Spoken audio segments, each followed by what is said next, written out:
Magandang umaga sa inyo mga kamix. Ngayong araw na ito, nandito ako ngayon sa lugar ng Mexico, Pampanga. Particularly, nandito tayo ngayon sa may Santo Domingo. Ito ang lugar between Santa Ana and Mexico. Pero itong Santo Domingo, parto pa rin ito ng Mexico. Nagkataon lang na itong Santo Domingo, after nito, ito na yung boundary ng Santa Ana. So nandito tayo ngayon sa harap mismo ng highway ng Santo Domingo. At itong Santo Domingo nito, napaka-busy lugar. Kung nakikita ninyo, ang daming mga sasakyan, pati nga yung mga tindero ng mga umaakyat sa mga bus. Ayan, nakikita nyo si kuya, nag-aantay siya ng bus na kung saan pwede siyang itinda ang kanyang mga tindang mga chicharon para sa mga pasahero na napupunta ng Manila. Dito sa Santo Domingo, dito na rin na humihinto yung mga bus papuntang Manila. Kaya yun, yung kasama nyo,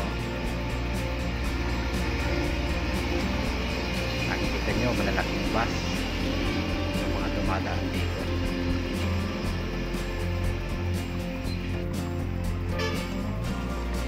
Ayan yung RJ Express. Itong RJ Express na ito, bound to Caloocan ito, going Manila.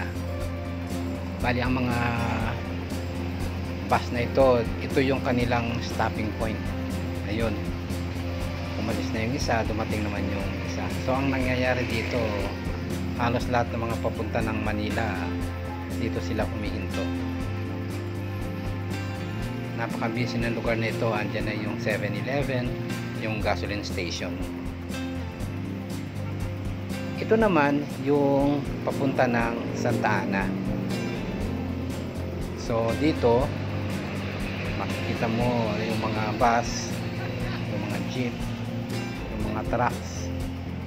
Yan, galing sila ng galing sila ng San Fernando, papunta sila na Santa Ana, may pupunta ng Arayat, Nueva Ecija, at meron na rin pupunta ng Candaba.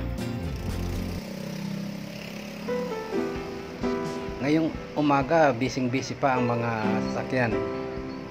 Pero lunchtime, magiging kakaunti na lang ang mga yan. At magiging busy uli yung rush hour. So makikita mo yung mga papauwi na ng kanilang mga bahay. So hanggang dito na lang muna tayo. Sa susunod, pupunta pa tayo sa ibang parte ng Pampanga. Sana nag-enjoy kayo.